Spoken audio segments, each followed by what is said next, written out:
The first warning wasn't the message itself, it was the time it arrived, 2:14 a.m. A vibration across the nightstand, her phone, not mine. A tiny light cutting through the dark like a thin blade.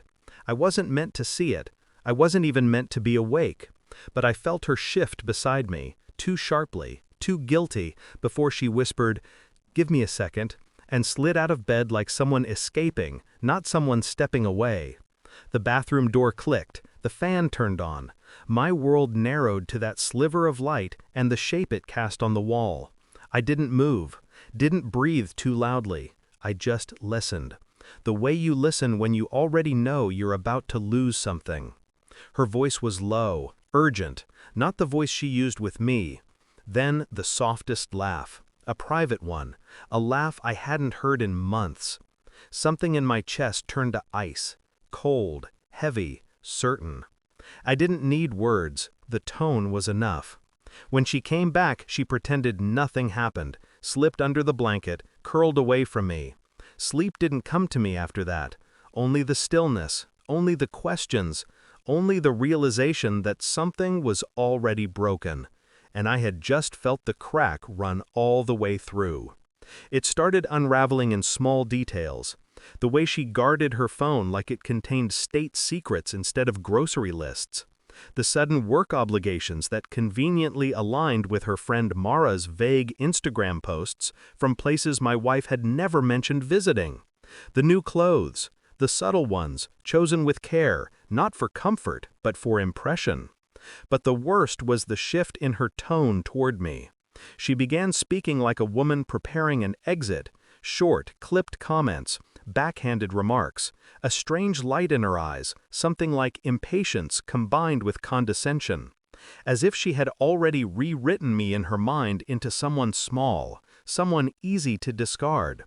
I played along, pretended I didn't notice the change, pretended I didn't feel the emotional distance expanding like a dark ocean between us. Because suspicion is louder when spoken, silent, it whispers. And I needed the whisper to guide me. The last signal came the week before my birthday. She told me her friends wanted to make it special, said they adored me, said she wanted to celebrate us. But her eyes flickered away. Just for a second, just long enough to confirm the truth. She wasn't planning a celebration. She was planning a performance. And I knew, without proof yet, that I wasn't meant to enjoy it. I was meant to endure it. So I began collecting facts, not accusations, not confrontations, just quiet, meticulous truths. Phone records first, not hers, mine. Who she called while on our shared plan. Patterns, times, frequencies.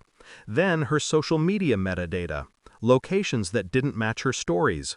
Tagged posts where she untagged herself a minute later, but not quickly enough. Then the bracelet. A simple thing, gold, elegant, not my taste, but I was sure I'd seen it before, in a picture on Mara's husband's page. A post from a beach trip my wife swore they never took. The picture was blurry, but the bracelet wasn't. It shimmered on a wrist beside him, a wrist that looked painfully familiar. My heartbeat slowed rather than sped up. Cold clarity does that. I didn't confront, didn't demand, didn't show anger. I let the truth build quietly, like a storm far out at sea. Let her think I was oblivious. Let her think she was clever. She bought me a birthday cake the night before. My name in perfect cursive. She kissed my cheek, said she was excited. Her eyes were too bright, too rehearsed. Something in me solidified then. Not rage, not heartbreak, just resolve. The kind that doesn't make noise. The final confirmation came in a plain envelope. DNA test.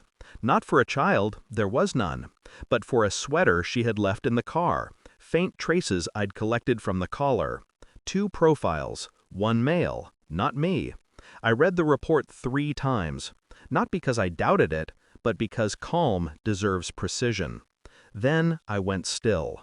Not sad, not furious, just done. She noticed the difference immediately when I came home, the way predators notice when prey stops running. She asked if I was okay. I said yes. The lie tasted clean. Before my birthday dinner, I handed her the envelope. No words, no theatrics. She opened it, read the first page, her face drained. She whispered, "This isn't. This must be." I held her gaze, and for the first time in months, she realized I wasn't the one losing control. She was. At the restaurant, she tried to pretend.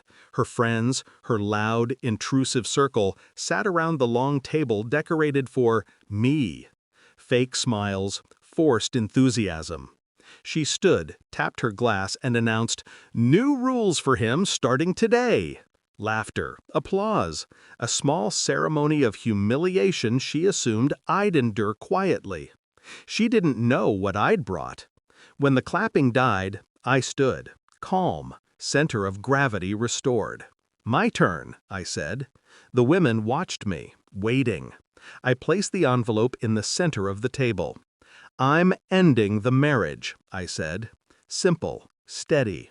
Because she ended it months ago. The air fractured. Her friends leaned forward, read the pages quickly. Faces transformed. Shock, disgust, then something unexpected. Sympathy. For me.